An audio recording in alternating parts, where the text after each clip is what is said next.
You forgot your axe.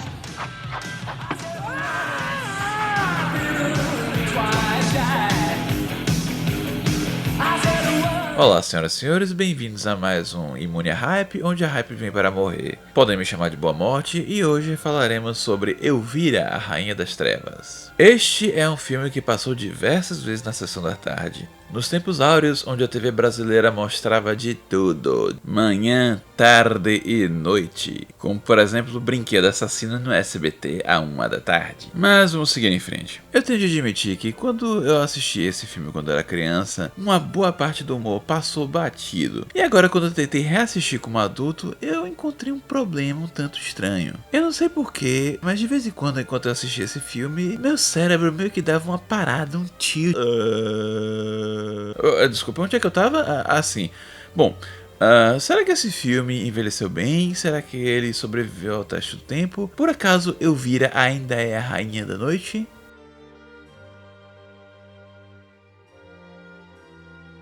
Elvira, Rainha das Trevas é um filme de comédia de horror feito em 1988, dirigido por James Signorelli, estrelando a apresentadora da série norte-americana de filmes de horror, Elvira. Esse filme foi considerado um fracasso de bilheteria e, de uma forma um tanto bizarra, foi o candidato de tanto um prêmio de melhor atriz e pior atriz em seleções diferentes, no qual não ganhou nenhum. Neste filme, Elvira, interpretada por Cassandra Peterson, é uma apresentadora de filmes de horror, ou era, até que seu chefe tentou assediá-la sexualmente e ela se demitiu de uma forma um tanto violenta, merecidamente. Mas tudo bem, ela vai protagonizar um show no Hotel Flamingo em Las Vegas, exceto que ela precisa de $50 mil para poder colocar o seu projeto no ar. E de repente, coincidentemente, sua tia-avó Morgana Talbot morre e lhe deixa tudo.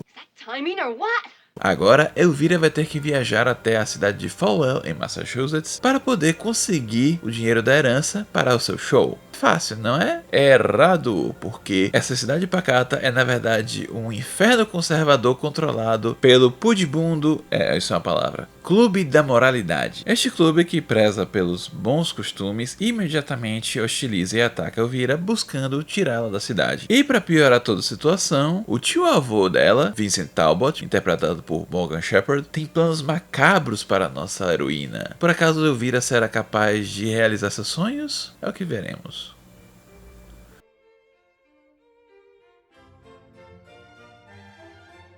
A primeira coisa que eu notei vendo esse filme de novo é o estilo estranho e interessante de direção. James Signorelli é um diretor que passou mais de 30 anos dirigindo sessões para o show de comédia Saturday Night Live, e o estilo é basicamente o mesmo. Seria o equivalente ao nosso Zorra Total. Well, I never. Yeah, and you never will with them soup cans on your head.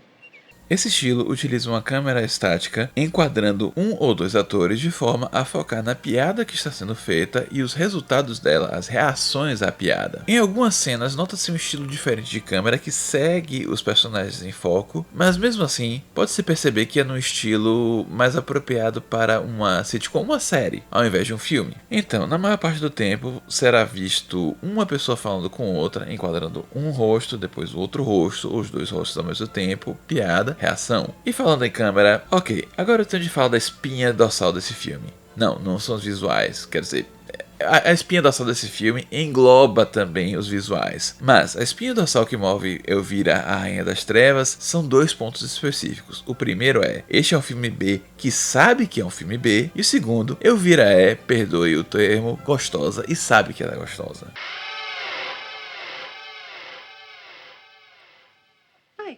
Tendo dito isto, sim, é um tanto óbvio que na maior parte do tempo a câmera vai enquadrar ou vai deixar em centro os seios de Elvira, ou seu bumbum ou suas pernas. Mas, além de Elvira, existem algumas cenas muito interessantes onde a fotografia do filme faz uma piada visual bem rápida para olhos atentos perceberem. É uma daquelas piadas onde você pisca e perde. Os cenários desse filme também são colocados ao estilo filme B, mas com um pouco mais de recursos por detrás. E o filme se passa numa cidade cenográfica que cinéfilos reconhecerão de diversos outros filmes e séries. A indumentária e esquema de cores também é muito interessante de ser analisada, pois, de um lado, você tem o Clube da Moralidade com roupas coloridas, vestidos recatados, o que contrasta com suas personalidades conservadoras. Há um nível onde eles basicamente pensam que a educação sexual seria o equivalente a satanismo. E do outro lado da equação você tem Elvira. Elvira basicamente se veste preto, tem maquiagem branca, mas é alegre, vivaz e está disposta a conversar com qualquer um. Outro detalhe que eu gostei bastante é que, para fazer o personagem de Talbot parecer ameaçador, a câmera foca nos dentes dele, especialmente os caninos longos como se ele fosse um vampiro e os incisivos enegrecidos como se ele fosse um morto-vivo. No final das contas, esse filme visualmente já demonstra que sabe que é um filme B e não tem nenhum problema com isso.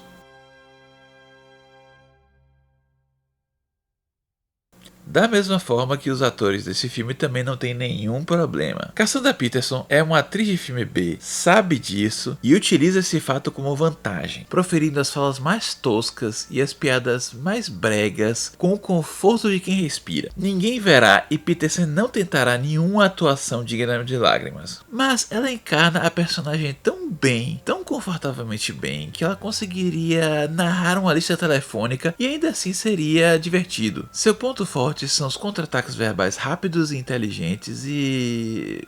bem, ela sabe o corpo que tem. Tell him I was more than just a great set of boobs. I was also an incredible pair of legs. A maior parte dos outros personagens são interpretados por colegas de Peterson do grupo de comédia The Groundlings. E esta familiaridade entre atores resulta num conforto de atuação que facilita as piadas, os diálogos e as reações para esses diálogos. É bem divertido e exagerado. Agora, se você quer algo mais realista, você terá que procurar em outro filme. Agora, infelizmente, se há alguém que deve ser criticado nesse filme, é o ator de Bob. Me foi dito que ele foi escolhido justamente para ser o gostosão do filme, de forma a ser o alvo dos afetos de Elvira. E este ator específico foi escolhido porque ele tinha uma expressão genuína de desconforto toda vez que ele dividia a cena com Peterson, o que acabou numa faca de dois gumes, onde nas cenas onde o personagem tem que ficar tímido perante Elvira, funciona muito bem. Agora, no restante do filme, a atuação mais travada de Bob não ressoa bem com a atuação mais energética de Elvira, acabando com a impressão de que Elvira está sozinha em cena. Por último, mas não menos importante, Morgan Shepherd fez um ótimo vilão para esse filme. É evidente que a direção do filme queria que ele imitasse Vincent Price, mas Morgan Shepherd interpretou seu vilão de sua própria maneira. Um velho maléfico e tenebroso, com explosões de raiva energéticas intercaladas com malícia lenta e pegajosa. Perfeito para esse filme B.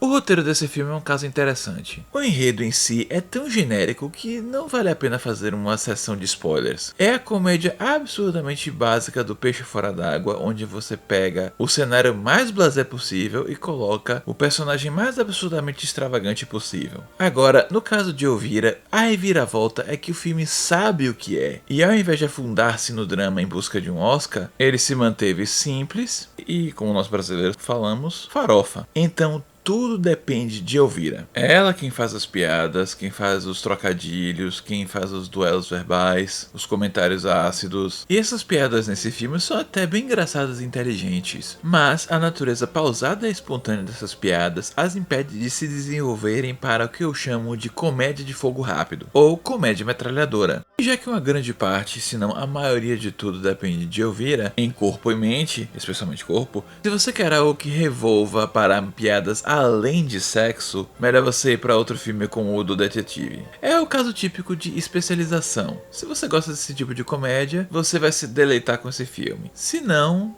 bom... Como personagem, Elvira é gananciosa, vaidosa, manipulativa e um tanto burrinha. Mas isso é proposital, pois ela foi escrita para ser o oposto das protagonistas dos filmes B da época. E esse tipo de escrita cai como uma luva para o filme. Numa época onde personagens femininas eram transformadas em patê por maníacos com facas e machados em filmes de horror, simplesmente porque apareceu um seio em tela ou elas fizeram sexo com os namorados, Elvira não só aparece com um decote escandaloso com orgulho, ela faz piadas sobre o próprio decote sem nenhum medo de qualquer tipo de represália. Me perdoe o termo, mas ela sabe que ela é gostosa, escancara isso e fala abertamente sobre a vida sexual dela. E se qualquer homem acha que só porque Elvira transborda a sexualidade que ela seria fácil de se pegar, ela demonstra com violência que eles estão redondamente enganados.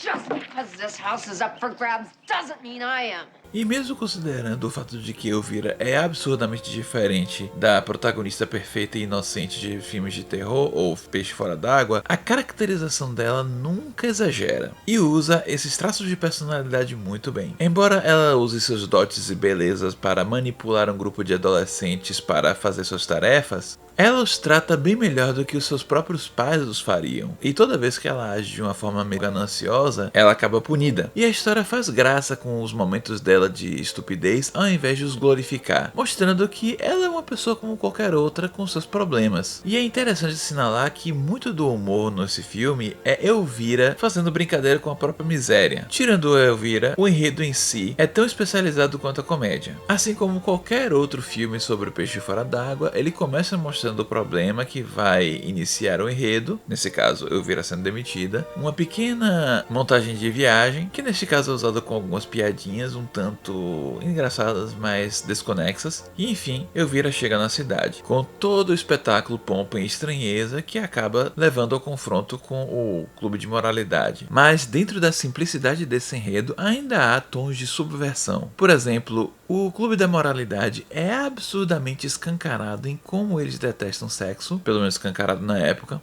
E, claro, cada um de seus membros é um hipócrita gigantesco. Bob, o par romântico, não fica imediatamente louco de amores por Elvira. Não. Tem algumas cenas bem engraçadas onde Elvira acha que ele imediatamente vai cair em suas graças e acaba se lascando. E ela descobre que ela tem que trabalhar do jeito antigo para poder atrair suas afeições. Mas fora essas pequenas subversões, o enredo segue a estrutura básica. Você tem o confronto inicial, você tem as vinganças, você tem as explicações do que está acontecendo e alguns cortes um tanto bizarros para fazer com que o filme ande logo. E no final, o mal é derrotado e todo mundo fica feliz. Tem algumas piadinhas com Elvira não sendo o tipo de garota que realiza seus sonhos, mas no mais, é um filme B simples, com um enredo B simples, com piadas B simples com um tempero extra.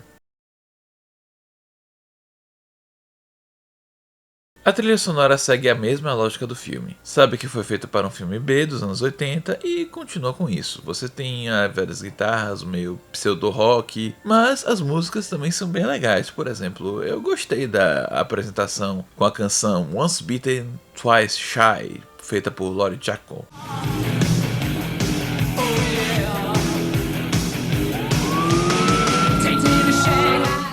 Infelizmente não achei mais nada dessa cantora. O musical do final foi também interessante, com toda a farofa de horror comédia dos anos 80. A parte com rap infelizmente não envelheceu bem, mas não é nada especialmente grave. Agora, um ponto que ninguém toca é que todos falam sobre os dotes de Peterson, mas fora isso, ela também é uma boa cantora.